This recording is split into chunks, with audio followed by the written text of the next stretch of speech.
Alors bonjour à tous, je suis vraiment ravi d'être ici en 2020 pour vous parler d'un artiste que vous connaissez bien mais dont on fête cette année le 500e anniversaire de la mort. Il s'agit de Raphaël. Et vous le savez peut-être pas, il existe un château à 50 km au nord de Paris, donc pas très loin d'ici, Bruxelles, qui renferme la deuxième collection la plus importante en France d'œuvres de Raphaël.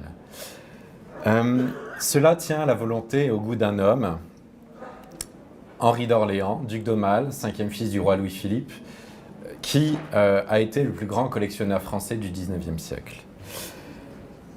Il a hérité de Chantilly à l'âge de 8 ans. C'était la demeure des princes de Condé auparavant.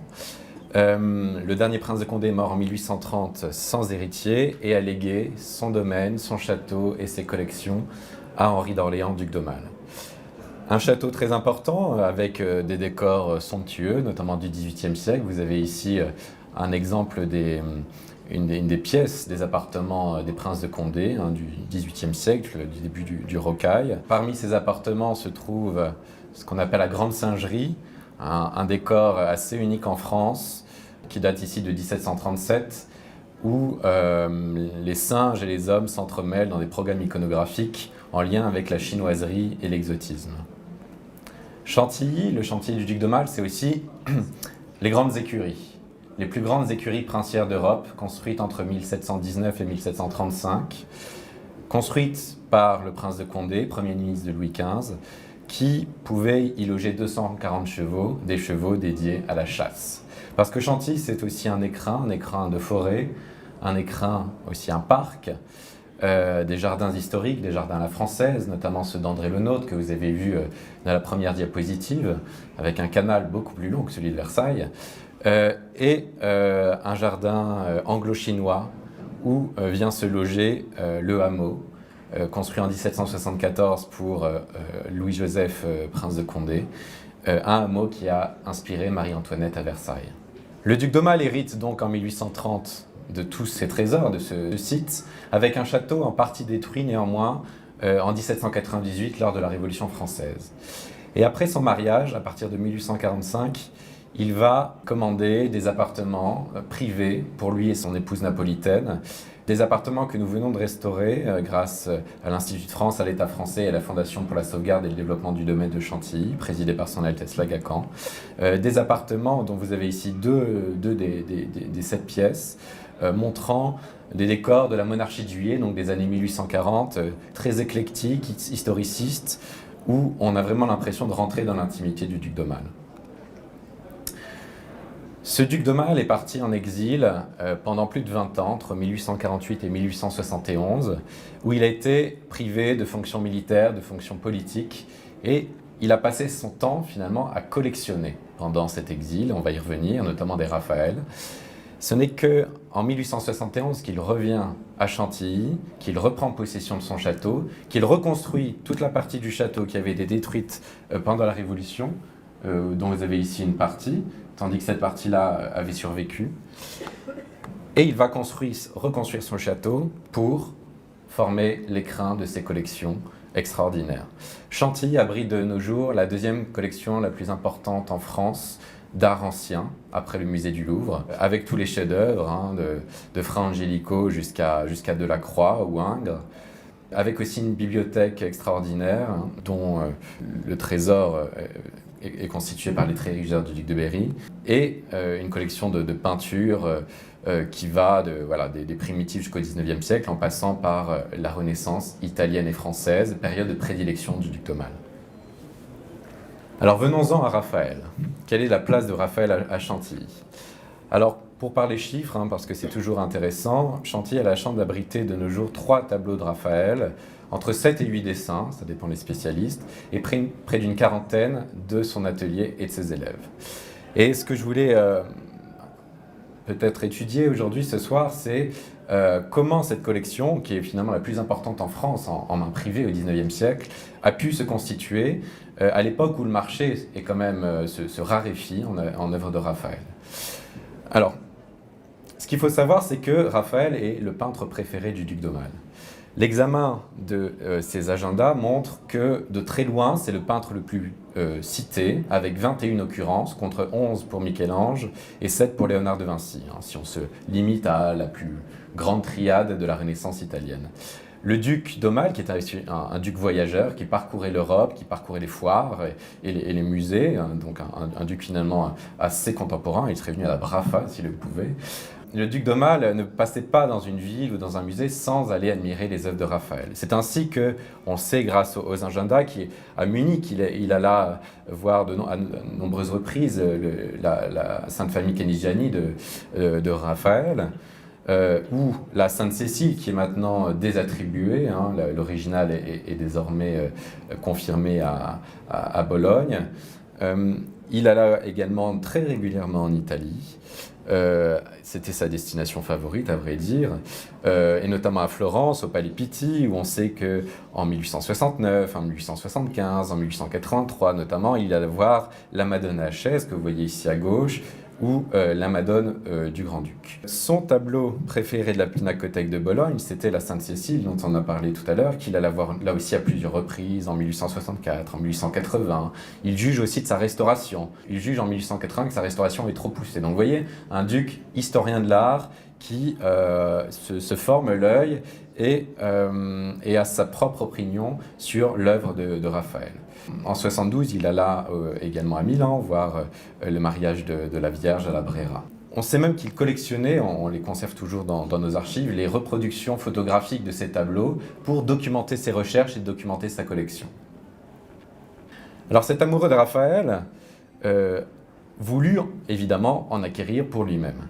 Et le premier tableau, c'est celui que vous voyez ici, la Madone d'Orléans, a été acheté à Paris en 1869, pendant qu'il était en exil, mais en fait il avait des intermédiaires qui enchérissaient pour lui. Donc à la vente de l'Essert, en l'occurrence ici, le 15 mars, on sait par les archives qu'il était prêt vraiment à monter très, très fort. Il était prêt à aller jusqu'à 280 000, rien de plus, sait-on grâce à ses lettres.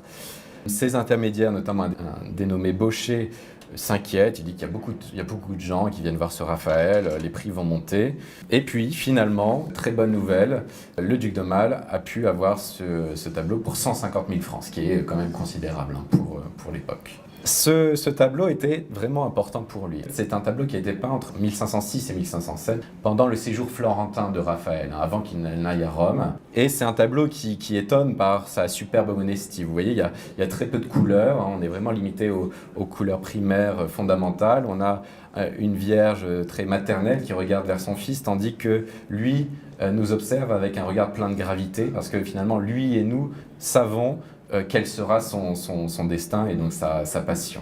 On y aperçoit aussi, à l'arrière-plan, une remarquable nature morte ici, assez peu commune chez Raphaël, qui montre que l'artiste est en lien ou a vu des œuvres nordiques, et notamment un Van Eyck, celui-ci, le Saint-Jérôme, qui est aujourd'hui au musée de Détroit. Et c'est un tableau qui a appartenu au duc de Florence, Laurent de Médicis. Donc, on a l'artiste qui a sans doute eu connaissance de ce tableau, et notamment de la nature morte qui se trouve à l'arrière-plan, ici, où on trouve un vase ayant la même forme que dans le tableau de la Madone d'Orléans. Et si vous voyez ce vase, enfin là vous n'arrivez pas à lire, mais croyez-moi sur parole, il est marqué Tyriana. Et en fait, le Tyriana, c'est le remède contre la morsure du serpent. Et en fait, ce que Raphaël a voulu nous dire aussi avec cette nature morte, c'est que le Christ et le remède contre le serpent, donc contre le mal.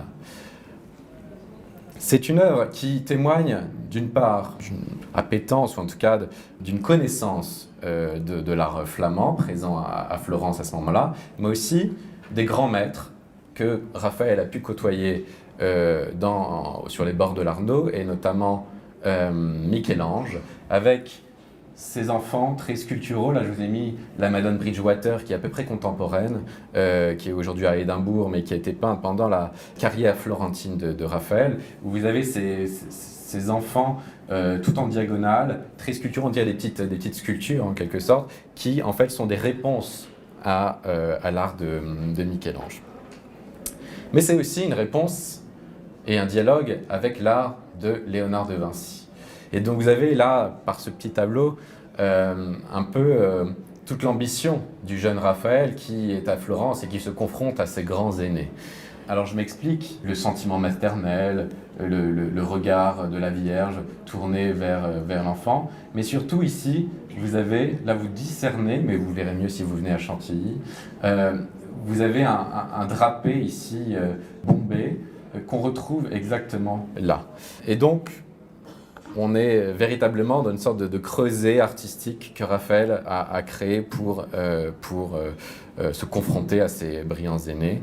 Et c'est une œuvre qui devance un tableau célèbre de Raphaël qui est maintenant au Louvre, La Belle Jardinière, où on a les mêmes coloris, ces jeux de regard, ces enfants sculpturaux. C'est le cas aussi avec la Madone à la Prairie. Ce qui est important, enfin, de savoir pour ce tableau, et pourquoi le duc d'Aumale a voulu l'avoir à tout prix, pourquoi c'est son premier Raphaël. En fait, ce tableau s'appelle la Madone d'Orléans. Et vous vous souvenez, quand le duc d'Aumale, en fait, c'est Henri d'Orléans, donc issu de cette grande famille princière, qui est montée sur le trône à la faveur du règne de Louis-Philippe en 1830. Et en fait, ce tableau appartenait, avant la Révolution française, à la famille d'Orléans, donc à la famille du duc d'Aumale. Et il a été vendu pendant la Révolution par Philippe Égalité, hein, le prince qui a voté le régicide de Louis XVI. Et donc le duc d'Aumale a voulu finalement récupérer un des grands tableaux qui avait appartenu à sa famille avant la Révolution française. Le deuxième tableau, et qui est peut-être le plus célèbre de Chantilly, ce sont les Trois Grâces. Ce tableau, le duc d'Aumale l'avait vu très tôt, dès 1857, dans une foire, celle de Manchester, qui était une foire démesurée, hein, qui durait de mai à octobre, vous les imaginez. Il y avait plus de 16 000 œuvres exposées. C'est un peu l'ancêtre des grandes foires qu'on connaît de nos jours. Et donc le duc d'Aumale s'y rend, et il admire Corrège, mais surtout, il dit dans une lettre, qu'il fallait y aller, ne serait-ce que pour admirer les Trois Grâces de Raphaël. Donc, il était marqué tout de suite par ce tableau. 12 ans plus tard, en 1869, il va à Sienne et admire là-bas une sculpture des Trois Grâces, une sculpture antique que je vous montrerai tout à l'heure. Et là aussi, ça lui fait penser à Raphaël. Donc, vous voyez, c'est un tableau qu'il avait vu et qui ne l'a pas quitté. Et puis finalement, 18 ans après l'avoir admiré à Manchester, en 1885, ce tableau est en vente par William Ward, le premier comte de Dudley, et le duc d'Aumale l'acquiert pour 25 000 livres, ce qui est très, très, très coûteux pour l'époque. Et le duc d'Aumale ressent une émotion fondamentale, et tous les journaux en parlent. Là, vous avez le New York Times du 27 décembre 1885 qui dit que le défunt Lord Dudley a vendu son fameux Raphaël, enfin les héritiers ont vendu ce fameux Raphaël pour 25 000 livres à son Altesse Royale le duc d'Aumale. C'était l'un des joyaux des collections britanniques et qui quittait le pays. Donc là aussi, vous voyez déjà, dès cette époque, on s'alarme de la fuite des trésors dans certains pays, et là en l'occurrence en France. Tout de suite, ce tableau intègre la liste des tableaux les plus chers de l'époque. Ici, je vous ai indiqué la liste qui est dans l'Almanach Hachette de 1894 des 50 tableaux les plus chers. Alors, il n'y a pas encore le Salvator Mundi, mais vous avez un certain nombre de Raphaël, et notamment les deux Raphaël du duc d'Aumale. Ici, vous avez le duc d'Aumale, et puis plus bas, avec les Trois Grâces et la Madone d'Orléans. Et puis, ce qui est intéressant, c'est de voir aussi les autres acheteurs de l'époque d'œuvres de Raphaël. Et en fait, ils sont très peu. Il y a la National Gallery de Londres, et puis il y a les Rothschild, avec Alphonse, avec Gustave, avec Edmond. Donc ça, c'est pour ce qui concerne les Raphaël. Ensuite, vous avez évidemment les enchérisseurs pour les Rembrandt, les Van Dyck, les Frans Hals, etc. Donc vous voyez que le duc d'Aumale avait marqué un grand coup en acquérant ces deux tableaux. Alors si on revient aux Trois Grâces, ça devient l'un des chefs-d'œuvre de la collection du duc, hein, qui est revenu à Chantilly à ce moment-là, et qui commande à Froment-Meurice, le fameux orfèvre, ce cadre que vous voyez à l'écran pour embellir son œuvre. Et puis le duc d'Aumale crée une salle dédiée à ces petits trésors qu'on appelle le santuario, donc le sanctuaire en italien, où vous avez d'une part la Madone d'Orléans et d'autre part les Trois Grâces, encadrant un tableau de Cassone, de Filippino Lippi et Botticelli, et puis les 40 miniatures de Jean Fouquet. Donc la salle des petits trésors dans lesquels trônent les deux tableaux du duc. Alors si on vient aux Trois Grâces, en quoi elles sont importantes? C'est un tableau, vous l'avez remarqué, mythologique. Ce qui est finalement assez rare dans la production de Raphaël. Et si on essaye d'imaginer d'où cela peut venir, ben, ça vient du maître ou du mentor de Raphaël, le Pérugin, que Raphaël a côtoyé pendant un certain nombre d'années, au tout début du XVIe siècle. Ici, vous avez Apollon et Marsyas, un tout petit tableau qui se trouve au musée du Louvre. Et justement, ce sont ces petites dimensions qu'on retrouve dans le tableau des Trois Grâces de Raphaël. Le pendant des Trois Grâces de Raphaël, en fait, se trouve à la National Gallery de Londres. C'est cette allégorie où vous avez, dites aussi le songe du chevalier, où vous avez trois personnages, tout comme dans les Trois Grâces, avec des tableaux de la même dimension, sur le même support, qui n'ont pas été coupés, parce qu'on a ce qu'on appelle la barbe tout autour, donc les délimitations du cadre d'origine. Et ce diptyque, c'est une sorte de diptyque, en fait, nous pose beaucoup de questions et de problèmes, surtout sur la destination de ce si petit tableau. Alors, il y a eu beaucoup d'hypothèses, et en fait, ça n'est pas encore résolu. On peut penser que, en effet, c'est un diptyque, ou alors ce sont l'avers et le revers du même tableau qui auraient été coupés. Ça peut être aussi, ça a été interprété aussi comme des plats de reliure, en fait, pour un livre. Donc, de diverses choses. En tout cas, ce qu'on peut voir, c'est que le thème de la jeunesse y est présent, et donc ça peut être, selon certains chercheurs, une sorte de tableau en l'honneur d'un jeune homme qui se lance dans la vie. Bon, enfin, il y a un certain nombre de candidats pour cela, peut-être Scipione di Tommaso Borghese, parce que c'est aussi des tableaux qu'on retrouve après dans les collections Borghese. Tout cela est encore assez flou. Ce qu'on sait par contre, c'est que, évidemment, comme je l'ai dit tout à l'heure, il y avait une inspiration antique à ce tableau. Les groupes des Trois Grâces qu'on trouvait depuis l'Antiquité, vous avez ici celui de Sienne, ou alors l'exemplaire Borghese qui est au Louvre. On trouvait aussi ces Trois Grâces sur des médailles à Florence, au début du XVIe siècle. Ici, vous avez le revers d'une médaille où on a les mêmes Trois Grâces, une médaille qui a été frappée en 1486. Ce qui est surtout intéressant, c'est quand on se penche sur les analyses scientifiques, et notamment ici les réflectographies qui ont été effectuées au Centre de recherche et de restauration des musées de France, au sous-sol du Palais du Louvre, vous avez le dessin sous-jacent, en fait, qui apparaît. Et ce que vous voyez, c'est qu'à l'origine, en fait, cette grâce-ci et cette grâce-là ne tenaient pas de boule, et en fait, cachaient leur nudité.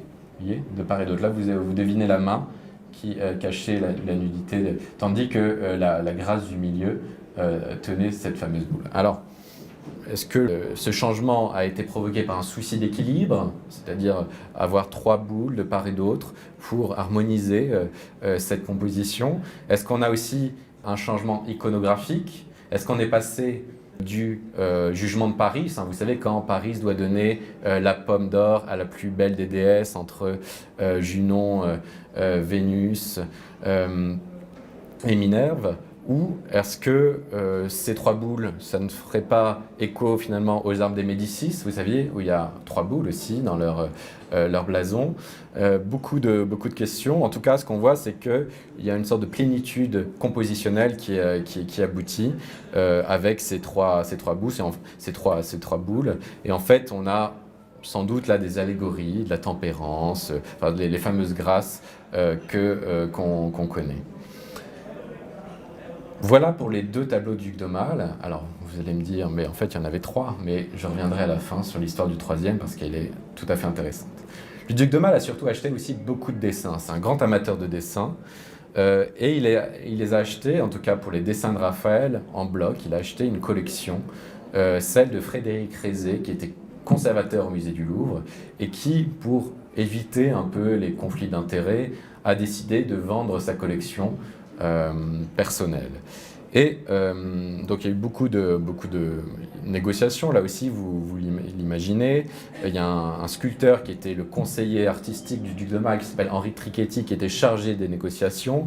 On a toutes les lettres où on négocie les prix assez simplement. Et on fait appel à des expertises, notamment celle d'Yves de la Salle, qui est un autre collectionneur qui fait l'objet d'une exposition en ce moment au musée du Louvre, qui vient expertiser cette collection et conseiller le duc d'Aumale. Donc le duc d'Aumale, au début, en propose 100 000 francs. Et puis, en fait, Rézé en veut 150 000. Et donc, entre 150 et 200 000. Et puis, on monte petit à petit et on s'accorde sur le prix de 140 000 francs, en y joignant, d'après la lettre du duc, les cartons des enfants de Raphaël, ce dessin que vous voyez là. En fait, il s'agissait d'une collection de près de 300 dessins qui allaient de la Renaissance jusqu'au XVIIIe siècle, mais dans lesquels se trouvaient essentiellement des dessins de la Renaissance italienne, et notamment les dessins de Raphaël. Ici, vous avez ce fameux carton, des dessins très grands, à dimension de l'œuvre définitive, qui était préparatoire, on ne sait pas exactement pourquoi, peut-être une fresque, peut-être une tapisserie. C'est un dessin évidemment que vous voyez fragmentaire, il devait avoir quelque chose au centre, là où on devine des acanthes, peut-être pour un autel à l'antique. En tout cas, vous avez des poutis qui font une joute sur des sangliers. C'est un thème mythologique qu'on pouvait trouver notamment à Urbino, et en fait ça nous renvoie au contexte de création de ce carton. Il faut revenir au début de la carrière de Raphaël, tout début de la carrière, avant qu'il n'arrive en Toscane, etc. C'est un peintre qui est né en 1483 à Urbino, qui a été formé par son père, qui a très vite été aussi en contact avec les grands peintres de l'époque, notamment le Pérugin. Et ici, vous avez un carton qui est datable du tout début du XVIe siècle. D'après le filigrane, on peut dire qu'on est autour de 1503-1504 maximum. Donc Raphaël a 20 ans. Ce qui est intéressant de voir, c'est le type physique de ces poutis, avec les mentons en galoche, avec ces fronts assez bombés, les cheveux frisés, les ventres rebondis, qui renvoient au dessin de Raphaël de cette époque-là. Ici, vous avez deux dessins du musée du Louvre. On a les mêmes types physiques. Ici, c'est juste une photographie que je vous montre où, en fait, c'est une étude qu'on a menée vraiment il y a 3 semaines pour voir le filigrane. Vous savez, c'est la marque de fabrique à l'intérieur du papier qui permet de dater, en tout cas, le support papier. Et vous avez ici une croix, une sorte de croix de Saint-André, en fait, qu'on trouve sur d'autres dessins de Raphaël au tout début du XVIe siècle lorsqu'il est à Urbino. Alors, les sangliers, c'est un thème qu'il pouvait connaître, Raphaël, notamment par les gravures de Dürer. Et cette gravure de l'enfant prodige, vous avez exactement, enfin presque exactement, notamment ici, les mêmes sangliers qui sont dépeints pour ici une composition qui pouvait servir, je vous le disais, peut-être à une fresque, donc un décor d'architecture, peut-être à une tapisserie, un carton de tapisserie, on ne sait pas. Autre dessin acheté par le duc d'Aumale, à peu près contemporain, un autre carton. Donc un carton, c'est un dessin qui a les dimensions de l'œuvre définitive, mais qui est piqué tout autour des contours pour permettre de faire passer de la poudre de carbone et donc pour reporter la composition sur un tableau, sur une fresque qu'on met derrière. Et ici, c'est un jeune moine lisant, très monumental, très serein, où vous avez des mains assez disproportionnées, et on voit que c'est finalement ce geste de la lecture qui est important dans cette composition. Mais le reste est assez plat, finalement. On voit qu'on est encore dans un Raphaël qui est jeune et qui est soumis à ces influences d'Urbino, de Ombri. On peut dater par comparaison ce carton du tout début du XVIe siècle, là aussi les années entre 1502 et 1504, avec ici ce petit tableau qui est à Delitzsch, avec le Saint-Antoine de Padoue, de la même composition. Malheureusement, on ne connaît pas l'œuvre définitive que ce carton a préparée. En fait, elle n'est pas conservée. Et si on avance un peu, on a ce superbe dessin qui est à Oxford, vous avez un même jeune moine tonsuré, mais là vous avez un travail du modelé, un travail du volume qui est beaucoup plus important et qui permet de dire que ce dessin est postérieur à celui de Chantilly. Par contre, un dessin beaucoup plus proche, c'est celui qui est à Oxford et qui est daté de 1505. Donc vous voyez, juste au moment de datation du carton de Chantilly, vous avez cette étude de jeune tête de femme avec le même traitement du nez, une très fine ombre ici sur la narine, le même type de bouche, et puis finalement une grande part laissée à la réserve du papier, c'est-à-dire que c'est assez peu dessiné. Il y a quelques traits et puis c'est terminé. Mais c'est magistral. Si je continue dans les dessins achetés par le duc d'Aumale au même moment, vous avez un superbe dessin préparatoire à un tableau du Louvre qui est La Belle Jardinière, que je vais vous montrer dans quelques instants. Un dessin ici qui est datable de la période florentine de Raphaël, en tout cas en date entre 1507 et 1508. C'est une œuvre qui a été disputée, c'est-à-dire que pendant longtemps on a dit que c'était plutôt un collaborateur ou un élève parce qu'il y a une certaine sécheresse dans certains traits, mais en fait qui est expliquée par le fait qu'on a lavé ce dessin au XIXe siècle, donc ça l'a un peu raidi. C'est ici une composition pyramidale avec la Vierge, l'enfant et le petit Saint Jean-Baptiste, une composition très harmonieuse, qui a été préparée par d'autres dessins qu'on conserve par ailleurs. Celui ici d'Oxford, vous avez l'enfant Jésus. Et puis c'est un dessin qui est aussi à mettre en relation avec une feuille qui est au musée du Louvre, qui vient de la collection Mariette, où vous avez la même composition, mais une composition qui vient juste avant, en fait. C'est un dessin qui vient juste avant le dessin de Chantilly. Il faut imaginer un Raphaël qui est un perfectionniste, qui dessine à chaque étape du processus de sa création et qui livre ici 2 étapes préparatoires avant son tableau. Et vous voyez que le dessin de Chantilly est un peu plus abouti, il y a une esquisse de paysage, vous avez une coiffure un peu plus élaborée pour l'enfant Jésus, vous avez encore l'habit de la Vierge, l'auréole qui est assez différent. Donc c'est une sorte de mise en place progressive vers le carton. Là aussi, avant le tableau de Raphaël se trouvait un carton. Le carton est aujourd'hui à Washington. Et vous voyez que dans l'œuvre définitive, la Vierge va regarder non pas Saint Jean, mais l'enfant Jésus. Et puis le tableau définitif, qui est aujourd'hui au musée du Louvre, finalement assez proche, si ce n'est la question du regard de la Vierge. Mais vous voyez que dans le dessin de Chantilly, Raphaël avait déjà tout mis en place. Si on continue sur la période florentine de Raphaël, vous avez cette petite Vierge d'humilité, c'est-à-dire assise par terre, en toute modestie, avec un travail au lavis, donc avec ces aplats d'encre diluée, qui permet de faire jouer l'ombre et la lumière. Et ici, ce qui est assez intéressant, c'est qu'on est vraiment dans une petite dimension, on a beaucoup de détails. Alors c'est un dessin qui est malheureusement usé, comme vous pouvez le deviner, mais on voit toute la maîtrise de Raphaël dans cette technique, le lavis, comme on avait vu une maîtrise dans la pierre noire ou dans la plume et l'encre. Et on verra ensuite pour la sanguine. Donc une œuvre, là aussi, qui est datée autour de 1508-1510, qui montre que quand Raphaël est à Florence, il travaille beaucoup sur le thème de la Vierge à l'enfant, c'est Madone. Et en fait, c'est ce qu'on a dans l'œil aussi. Quand on pense à Raphaël, on pense à ces groupes maternels, très harmonieux, avec des compositions très réfléchies, telles que vous voyez ici. Alors si, là aussi, on essaie de décortiquer ce dessin, et notamment essayer de le dater, on a cet autre dessin préparatoire pour un autre tableau, ce dessin est au musée du Louvre, où on a le même travail de la vie d'encre, avec une Vierge assise sur le sol, tout comme ici, et une position sur le côté de l'enfant Jésus. En fait, Raphaël travaille souvent sur les mêmes iconographies, mais en essayant toujours d'inventer de nouveaux détails, de nouvelles compositions, une sorte de travail perpétuel sur les mêmes motifs. Et en cela, il est très moderne, finalement.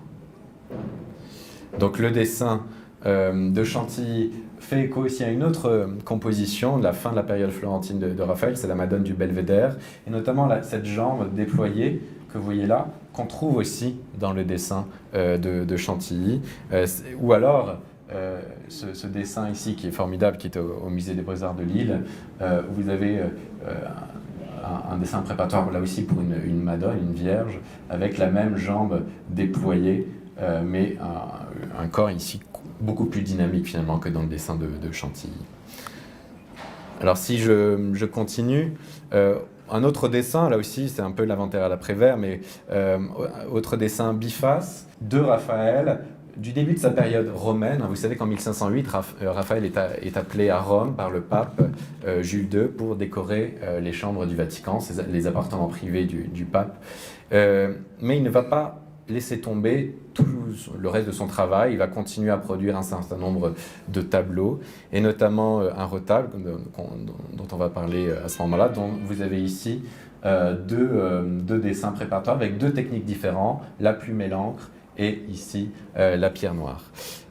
Si on regarde celui de gauche, c'est une vierge qui est en train d'implorer, là aussi finalement très virtuose, en quelques traits de plume. Raphaël sculpte les formes, notamment ici dans les mains. Ici vous avez quelques traits de plume, et en fait tout est déjà mis en place. Tout comme ici le visage très pathétique, très implorant de la Vierge, tandis qu'ici vous avez un visage très esquissé, en quelques traits, là aussi assez géométrique, hein. C'est le début du travail, les primi pensieri qu'on appelait, où la mise en place finalement est assez sommaire. Ce qui est intéressant, c'est que ce visage, on le retrouve ici dans l'étude pour la Sainte Catherine du Louvre, qui est à peu près contemporaine. Par contre, la figure implorante, on va la retrouver ensuite dans un autre dessin. Donc en fait, vous avez des sortes de dessins qui donnent naissance à d'autres familles de dessins, en quelque sorte. Et là, on voit aussi l'intérêt de ce médium, c'est-à-dire de faire jaillir des idées, faire jaillir des motifs. Ici, cette Vierge implorant est devenue un Saint-Étienne, lapidé, hein, comme vous le voyez ici, dans ce dessin qui est à l'Albertina, où on trouve une position du corps agenouillé assez similaire. Et puis, Raphaël va réutiliser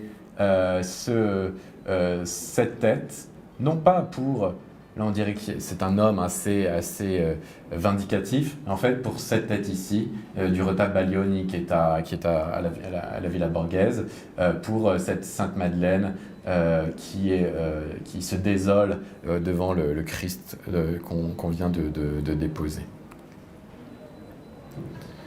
Justement, je vous montre d'autres dessins préparatoires à ce tableau.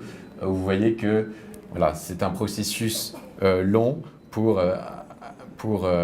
arriver à la composition finale qu'on est en train de discerner ici dans ce dessin du Louvre, et qui ensuite est complètement mise en place avec le dessin de Florence, où on retrouve cette fameuse tête. L'autre, vous vous souvenez qu'il y avait un revers, ici cette tête à la pierre noire avec des rots de craie, hein, pour modeler la lumière. En fait, cette tête, elle fait penser à celle d'un antique célèbre, c'est le Laocoon, hein, qui venait juste d'être découvert à Rome, et tout de suite les artistes se sont emparés de ce motif, et donc ce cou assez musculeux, ces yeux tombants et cette bouche tombante aussi très pathétique en provient, tout comme il pouvait provenir d'un autre antique qui est le Gaulois mourant, dont on conservait dans les collections romaines de l'époque plusieurs exemplaires. Et en fait, Raphaël s'en est inspiré, toujours pour le retable Baglioni, avec cette tête ici, vous voyez, du porteur du Christ qui implore et qui regarde dans l'autre sens le ciel. Le dessin le plus célèbre de Raphaël à Chantilly, c'est celui-là. Acheté également avec la collection de Frédéric Rézé, c'est l'étude pour le Saint-Sacrement. Alors, c'est un dessin qui date des années 1508-1510. Hein, vous savez, Raphaël arrive à Rome, appelé par Jules II, et tout de suite, il s'attelle à ce grand chantier des chambres du Vatican, et notamment la première chambre qui va abriter la dispute sur le Saint-Sacrement. C'est la chambre de la signature. Ici, donc, la dispute sur le Saint-Sacrement, c'est quoi? Ce sont des clercs, des ecclésiastiques, avec les 4 pères de l'Église. Vous avez Dante aussi, qui sont en train de converser, finalement, avec beaucoup d'animation, autour du thème théologique du Saint-Sacrement. Alors là, la composition définitive, elle est là, assez éloignée. Hein. Donc, le motif, le Saint-Sacrement est là, hein. Il était absent sur le dessin de Chantilly. Voilà, vous avez le dessin et là la composition finale. Et puis finalement, on a gardé assez peu de choses, quelques personnages assis, quelques attitudes, mais finalement, Raphaël a beaucoup changé d'idées en cours de route. C'est en fait la composition qui a produit le plus de dessins chez Raphaël. On voit qu'il a une sorte de pression de la part du pape, il voulait marquer un grand coup et avoir une fresque la plus parfaite possible.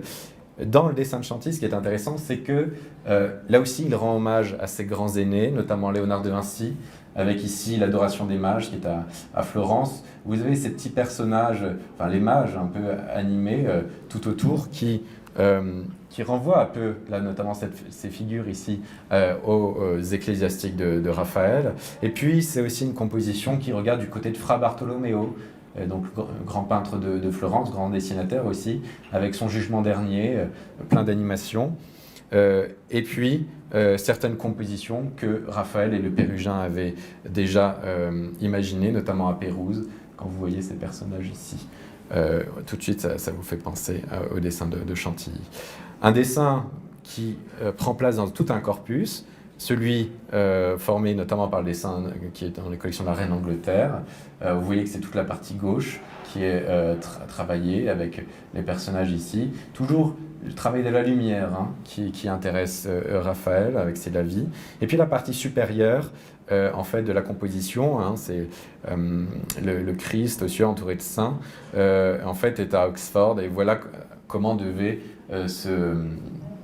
être représentée la composition finale, en tout cas dans la première mouture de cette fresque. Raphaël a changé d'avis en cours de route, peut-être sur les conseils de son commanditaire. En tout cas, la composition a été largement revue et tout n'est pas perdu parce que certains personnages de la composition du dessin de Chantilly en fait, se retrouvent sur une autre fresque, pas très loin de la dispute sur le Saint-Sacrement, c'est la fameuse école d'Athènes. À la fin de sa vie, vous savez que Raphaël a eu une carrière fulgurante. Il va continuer à travailler pour le pape, il va être à la tête d'un atelier formidable, mais il va aussi travailler pour un autre grand commanditaire qui est Agostino Chigi, qui est un riche banquier siennois, qui va commander deux chapelles à Raphaël, et puis le décor de la Villa Farnesina, dans le Trastevere, une villa périurbaine, pour laquelle Raphaël va imaginer avec son atelier plusieurs compositions, et notamment les noces d'amour et de psyché, dont vous avez ici un des dessins préparatoires pour les 3 heures ici qui couronnent les personnages. C'est une composition connue par aussi d'autres dessins fameux, notamment celui ici qui est à Windsor. Le duc de Mal va acheter un autre dessin de Raphaël dans une autre vente. Ça va être finalement le dernier. C'est celui que vous voyez à l'écran, c'est l'homme portant son fardeau, qui a été acheté en 1865 à la vente d'Espéré.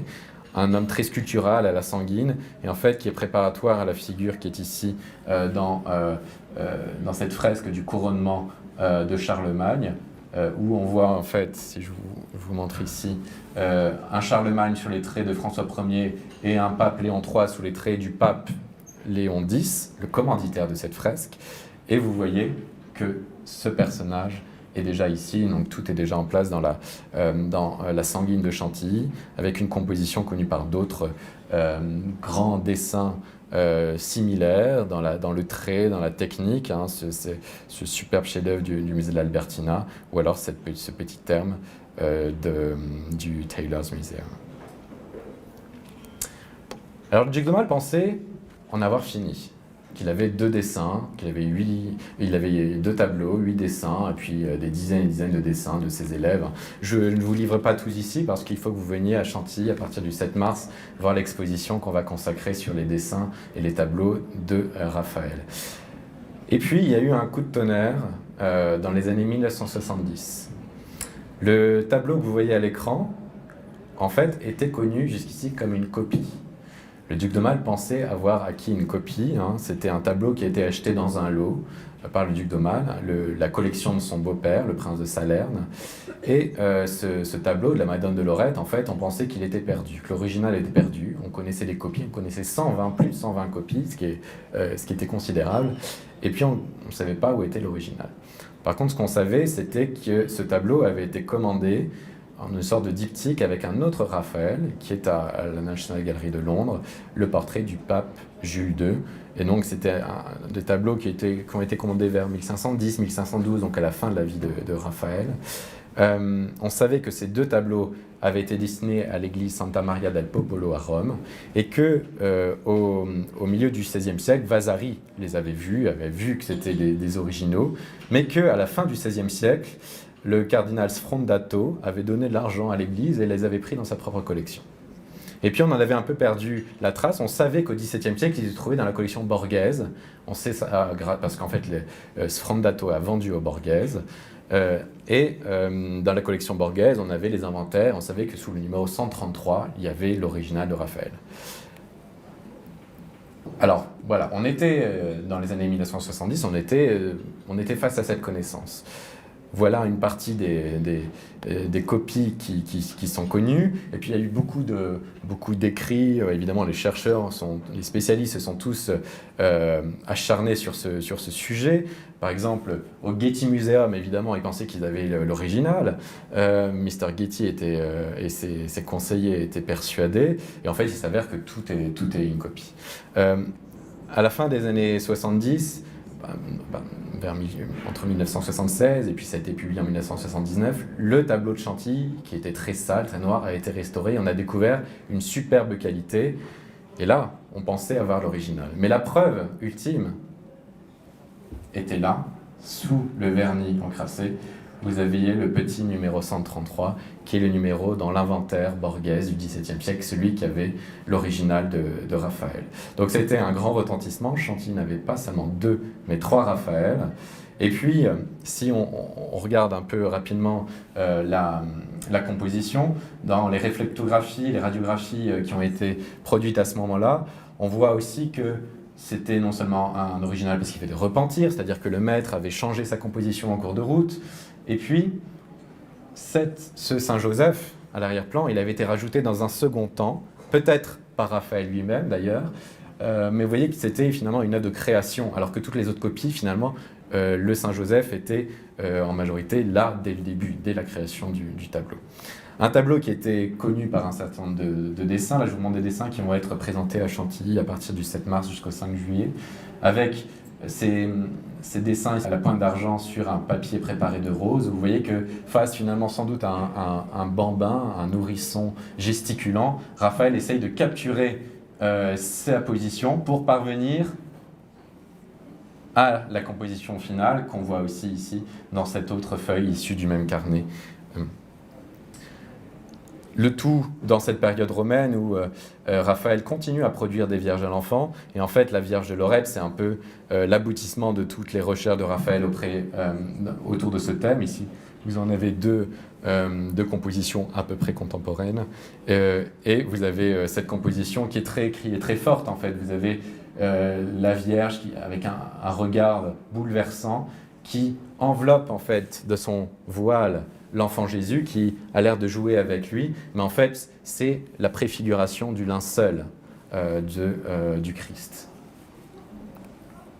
Je vais vous remercier et vous inviter ensuite à venir à Chantilly pour admirer non pas ces 2, mais ces 3 Raphaël et toute cette collection extraordinaire réunie par Henri d'Orléans, duc d'Aumale. Merci beaucoup.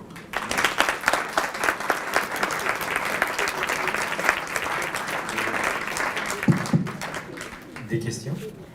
Bonjour, les dessins vont aussi être vus? Oui, alors vous savez que les dessins ne sont pas exposés de manière permanente pour les protéger de la lumière, mais ils vont tous être sortis pour l'occasion, pour ce fameux anniversaire. Tous les dessins de Chantilly, hein, pas tous ceux que vous avez vus ce soir, tous les dessins de Chantilly, tous les dessins de l'atelier, des élèves, tous ceux que je ne vous ai pas montrés également, oui. Question, pourquoi le mot Lorette? Oui, c'est une très bonne question parce que je ne vous en ai pas parlé. En fait, parce que la plus fameuse des copies était exposée dans la basilique de Notre-Dame de Lorette. Et c'était finalement celle qui avait recueilli le plus de pèlerinages, de suffrages. Et donc, cette composition a pris, mais a posteriori, hein, le nom de Madone de Lorette. Mais originalement, l'original de Raphaël, n'était pas destiné à la basilique de Lorette, mais à celle à Santa Maria del Popolo à Rome. Oui, j'ai encore une question.